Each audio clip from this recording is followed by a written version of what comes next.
लेखक बताते हैं, कहानी की शुरुआत होती है रेलवे स्टेशन में ट्रेन के थमने से। यह रेलवे स्टेशन आम स्टेशन के मुकाबले काफी छोटा था और इसी स्टेशन में शुरोनाथ घोष नामक व्यक्ति उतरते हैं। ट्रेन नियम अनुसार अपने समय के अंतर्गत स्टेशन से चला गया। शुरोनाथ घोष एक पोस्टल इंस्पेक्टर थे। हाल फिलहाल में स्टेशन के निकट कुछ पोस्ट ऑफिस बनाए गए हैं और वह गांव के इन्हीं पोस्ट ऑफिस का निरीक्षण करने हेतु आए हुए हैं। शुरोनाथ प्रथम बार काम के सिलसिले में अनियोजित गांव का भ्रमण करने वाले थे। हाथों में छोटा सूटकेस लिए शुरोनाथ आगे बढ़ने लगे। सूटकेस के भीतर शुरोनाथ जी की कीमती और जरूरतमंद सामान रखी हुई थी, जैसे कि 2 जोड़े कपड़े, धोती, अंगोछा, साबुन इत्यादि। स्थानीय पोस्ट ऑफिस रेलवे स्टेशन से बेहद निकट थी। 2-3 व्यक्तियों से अधिक लोग पोस्ट ऑफिस में काम नहीं करते थे और इसी पोस्ट ऑफिस के ठीक पीछे पोस्ट मास्टर अपने सकल परिवार के साथ अपने निवास में रहते थे।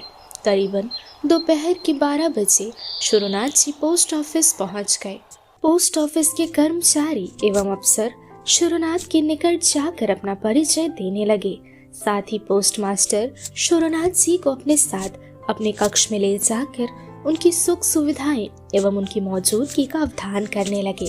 शुरोनाथ जी ने आज दोपहर का व्यंजन पोस्ट मास्टर के निवास में ही भोग किया।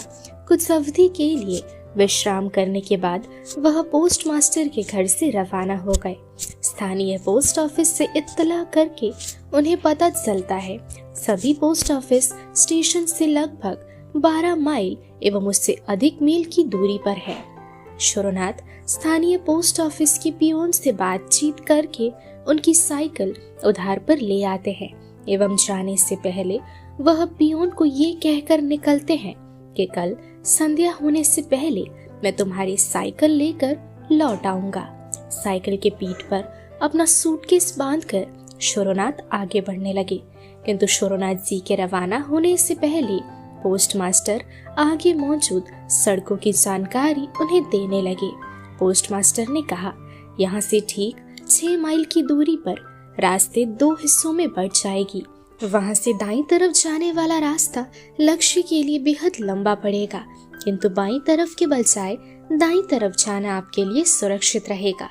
शुरोनाथ जी ने कौतूहल की भावना रखकर पोस्ट मास्टर से पूछा, आखिर क्यों दाईं तरफ जाना सुरक्षित रहेगा? पोस्ट मास्टर शुरोनाथ को ज्यादा कुछ नहीं बता पाते हैं। वह कहने लगते हैं, वह रास्ता आपके लिए सही नहीं है। बिना आगे जानने की इच्छा रखे शुरोनाथ जी साइकिल लेकर आगे बढ़ने लगे।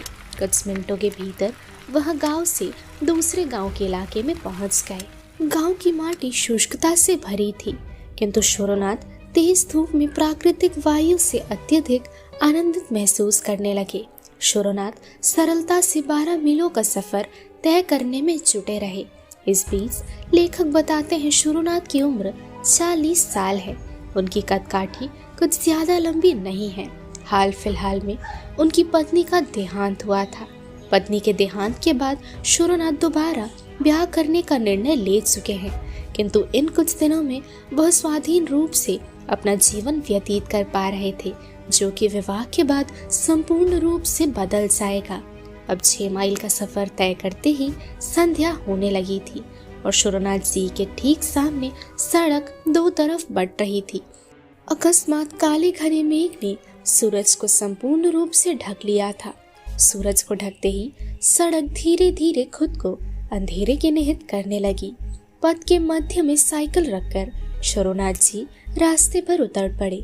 आकाश साफ था, किंतु घने मेघ ने परिपूर्ण रूप से सूरज को ढक कर रखा था। 6-7 माइल का सफर अब भी बाकी होने के कारण शुरोनाथ जी की परेशानी बढ़ने लगी।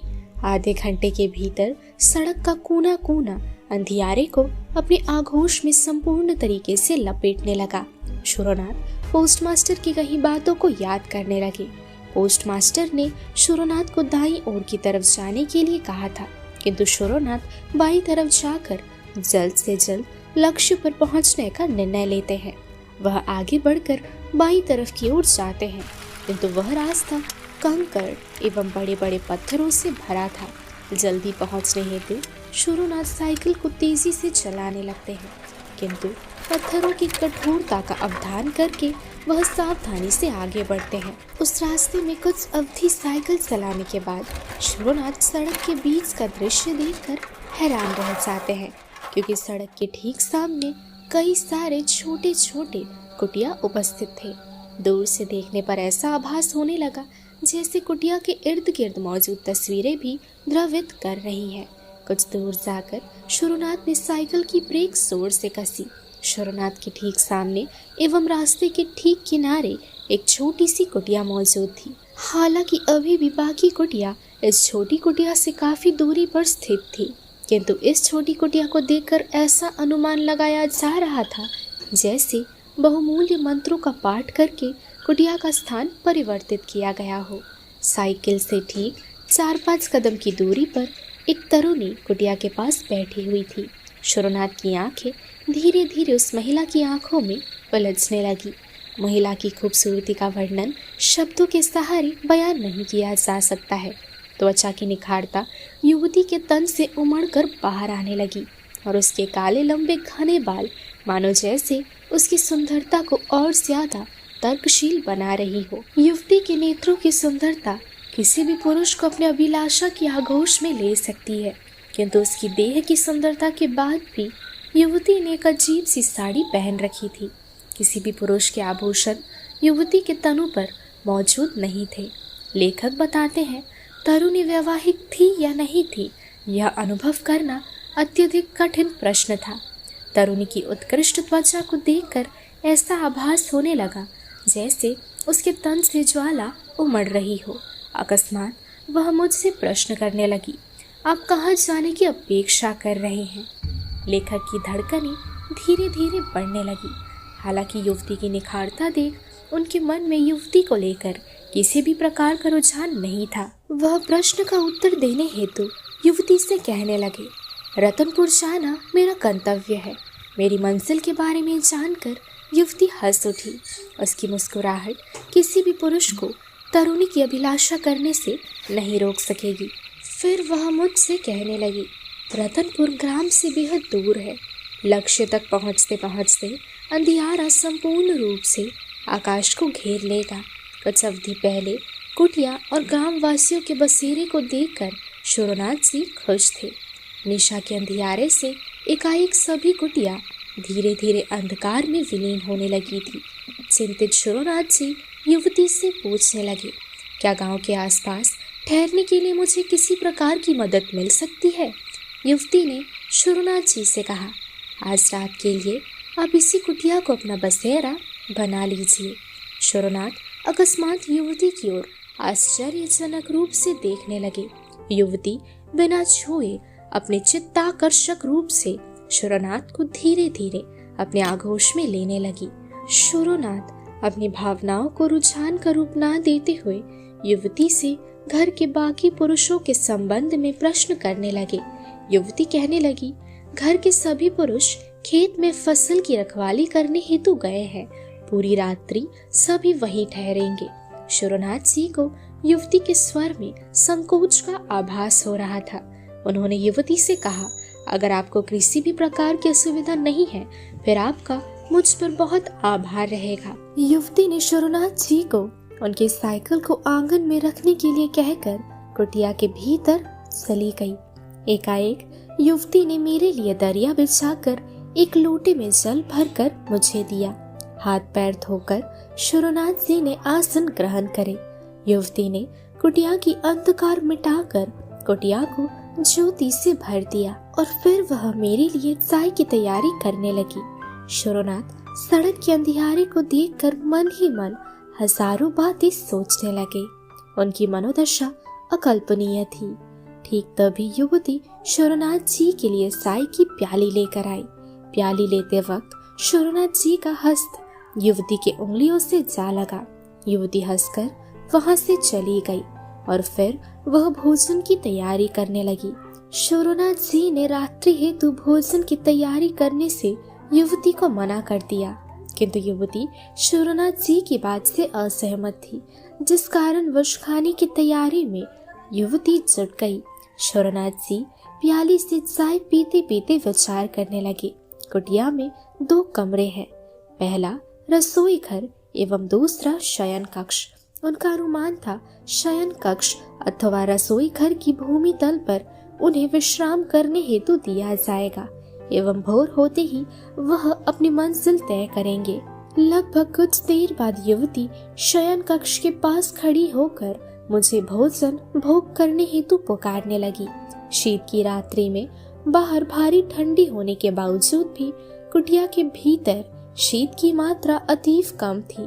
भोजन हेतु युवती ने अन्न, दाल एवं मिश्रित सब्जी बनाई थी। वह एकाएक घर गृहस्थी की बातें करते करते कुटिया के भीतर इर्द गिर्द टहलने लगी। इस बीच युवती मुझसे सरल तरीके से बात कर रही थी, किंतु शोरनाथ जी युवती से सही रूप से बात नहीं कर रहे थे। लेखक ने विचार किया, शीत की रात्रि में जिस महिला ने शोरनाथ जी पर इतना बड़ा उपकार किया है, उस महिला से शोरनाथ जी को न्यूनतम एक बार सही तरीके से बात करनी चाहिए। शोरनाथ जी ने बेझिझक युवती से पूछा, तुम्हारा नाम क्या है? युवती ने कहा, कामिनी। युवती का नाम कामिनी सुनकर शोरनाथ जी के देह पर ज्वाला की चमक उठने लगी। अब भोजन खत्म होते ही कामिनी ने शोरनाथ जी से कहा, शयन कक्ष में आपके लिए मैंने बिस्तर बिछा कर रखा है, आप वहाँ आराम से विश्राम कर लीजिए और भोर होते ही आप अपने गंतव्य के लिए निकल जाइएगा।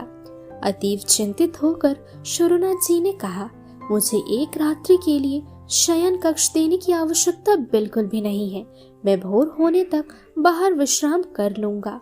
कामिनी ने हंसकर मुझसे कहा, शीत की रात्रि में बाहर विश्राम करने पर आपकी पूरी तनु शीत से कांपने लगेगी। आप आराम से कुटिया के भीतर ही विश्राम कीजिए। जाते जाते शोरनाथ जी ने कामिनी से पूछा, यदि मैं आज रात्रि शयन कक्ष में विश्राम करूंगा, फिर तुम किस कक्ष में विश्राम करोगी? कामिनी ने बिना उत्तर दिए शोरनाथ को अपने कक्ष में जाने के लिए कह दिया। शोरनाथ जी कक्ष में जाकर अपने वस्त्र बदलकर विश्राम करने लगे। मध्य रात्रि में उन्हें बर्तनों की ध्वनि सुनाई देने लगी। शोरनाथ की 5 इंद्रियां चौकन्ना हो गई। भयभीत शोरनाथ जोर जोर से श्वसन करने लगे। नेत्र बंद करके कुछ अवधि हेतु विश्राम करने के बाद अकस्मात उन्होंने अनुभव किया, कामिनी ठीक उनकी बाहों में सोकर विश्राम कर रही है। यह देखकर शोरनाथ भयभीत हो गए, किंतु कामिनी जोरों से हंसने लगी।